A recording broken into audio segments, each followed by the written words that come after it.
आज के इस टेक्नोलॉजी के दौर में दुनिया भर में बहुत सारी चीज़ें हैं, कुछ अच्छी और कुछ बुरी।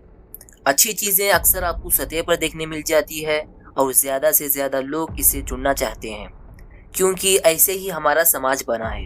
पर कुछ चीज़ें हैं जो यही समाज को बर्बाद करने की काबिलियत रखती है और इसीलिए इसे दुनिया से छुपा के रखा गया है। इनफैक्ट आप इन चीज़ों के बारे में ना जानना भी एक तरह से सही है, क्योंकि नेगेटिविटी आपके दिमाग में नहीं आएगी। लेकिन नहीं जाने बिना रहना भी आज के दौर में बेवकूफ़ी होगी, क्योंकि आपको दुनिया का एक अंदाज़ा भी होना ज़रूरी है ताकि आप होशियार रह सको और फिर यही चीज़ों के बारे में जानकर आप अपने आप को स्ट्रॉन्ग बना पाओगे और सही और गलत में से ठीक फैसला करना भी सीख पाओगे। सो इसीलिए आज हम बात करने वाले हैं एक बहुत ही खुफिया मौजू पर, जिसे कॉमन लैंग्वेज में कहा जाता है द डार्क वेब।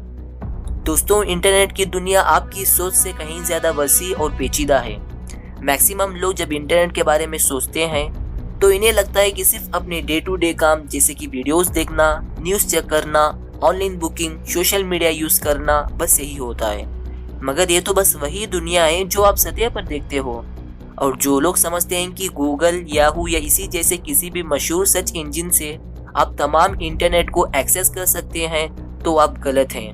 क्योंकि शायद ये बात जानकर आपको हैरत का झटका ज़रूर लगे कि तमाम लोग इंटरनेट के सिर्फ 4% हिस्से को ही इस्तेमाल कर सकते हैं, जबकि बाकी % हिस्सा इनकी पहुंच और नज़र से हमेशा दूर ही रहता है। इंटरनेट का ये छुपा हुआ 90% हिस्सा डीप वेब और डार्क वेब पर मुश्तमिल होता है। दोस्तों, इंटरनेट को 3 लेयर्स में तकसीम किया गया है, जिसमें सबसे पहला हिस्सा सरफेस वेब या विजिबल वेब कहलाता है।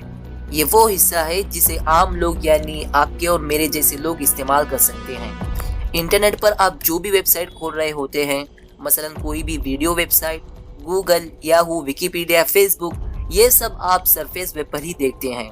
सरफेस वेब इंटरनेट का सिर्फ 4% हिस्सा है, और ये भी कितना ज़्यादा है इसका अंदाज़ा इस बात से लगा सकते हैं कि गूगल सरफेस वेब पर मौजूद वेबसाइट का सिर्फ 16% हिस्सा ही इंडेक्स कर पाता है। ये रिसर्च रिजल्ट में दिखा पाता है।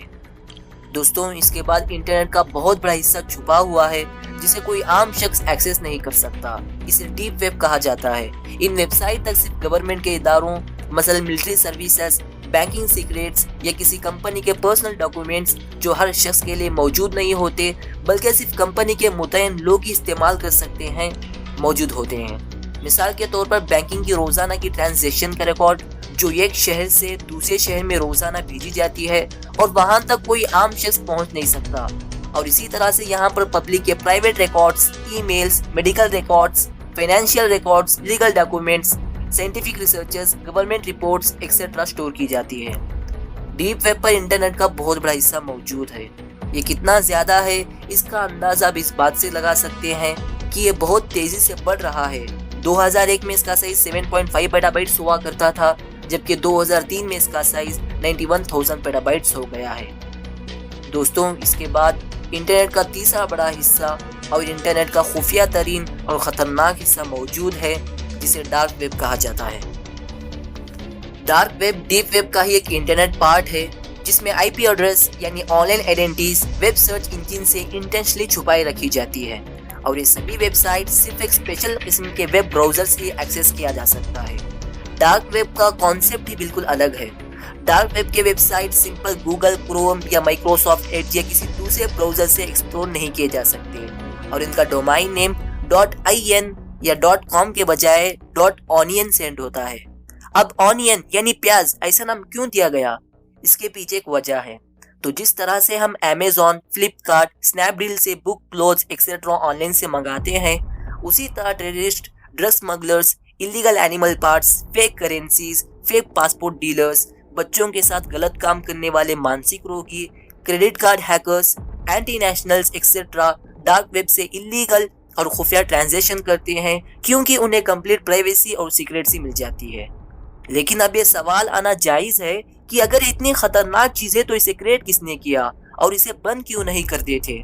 तो दोस्तों, मेरे मन में भी बिल्कुल यही सवाल आया था जब मैं इसके बारे में जानने की कोशिश कर रहा था। तो दोस्तों, क्या आपको पता है कि हमारा इंटरनेट हमें शुरुआत में मिलिट्री टेक्नोलॉजी के लिए किए गए रिसर्चेस के बदौलत मिला था। बिल्कुल उसी तरह 2002 में यूएस नेवी की नेवल रिसर्च लैबोरेटरी को लगा कि उनकी कम्युनिकेशंस बिल्कुल खुफिया तरीके से नहीं हो रहे थे और उन्हें सिक्योरिटी सिस्टम को अपडेट करना था जिससे कि कोई भी उनके कम्युनिकेशंस को एक्सेस नहीं कर सके। और इसीलिए इन्होंने एक ऐसे सॉफ्टवेयर को डेवलप किया जिसे फिर रिलीज करने के बाद नाम दिया गया द ऑनियन राउटर, यानी शॉर्ट में द टॉर सॉफ्टवेयर।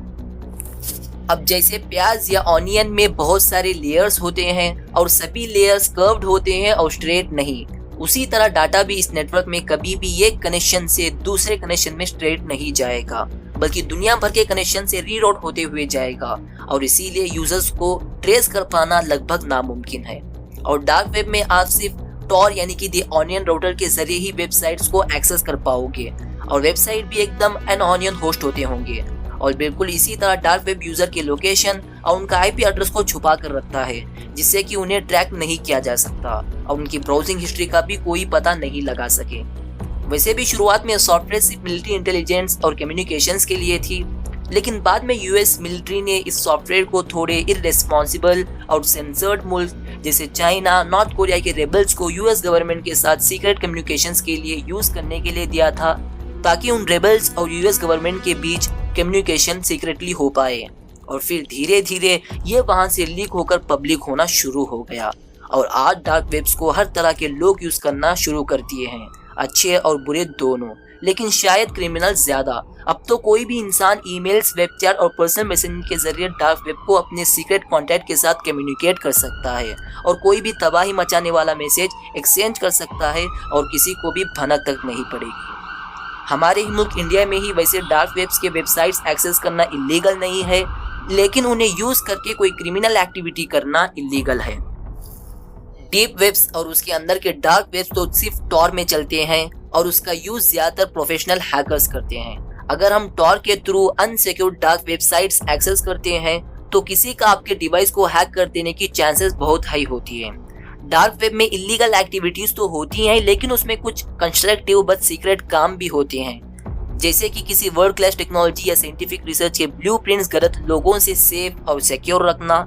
लेकिन ऑफ कोर्स ये सब टेक्निकली प्रोफेशनल लोगों के जरिए किया जाता है और एक एवरेज इंसान नहीं करता।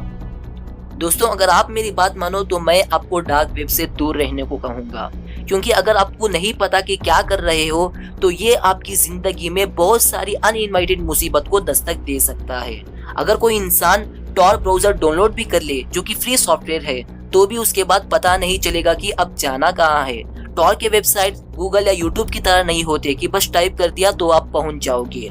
आपको पहले वेबसाइट के नाम पता करने पड़ेंगे जो काफी कॉम्प्लिकेटेड और सीक्रेटिव होते हैं, या फिर आपको बहुत से हिडन चीजों के अनलिमिटेड लिंक्स मिलेंगे जो वैसे तो एक्टिव ऑनियन वेबसाइट होंगे, लेकिन आपको पता नहीं चलेगा और वो आपको किसी इलीगल साइट तक पहुंचा देंगे।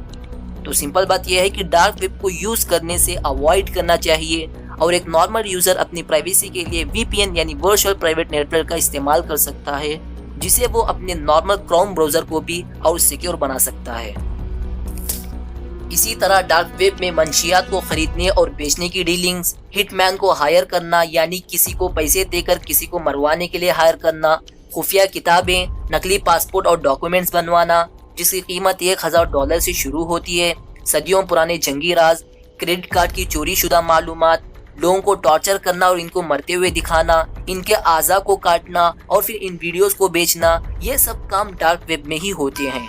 दोस्तों, डार्क वेब का एक हिस्सा है जिसे रेड रूम्स कहा जाता है। यहाँ लोगों को लाइव काटते हुए इन्हें दर्दनाक मौत देते हुए दिखाया जाता है और लोग इसको ना सिर्फ देखने के पैसे देते हैं बल्कि बाकायदा बोली लगाते हैं कि इस शख्स को फलां तरह की अजियत देने पर मैं तुम्हें इतना पैसा दूंगा।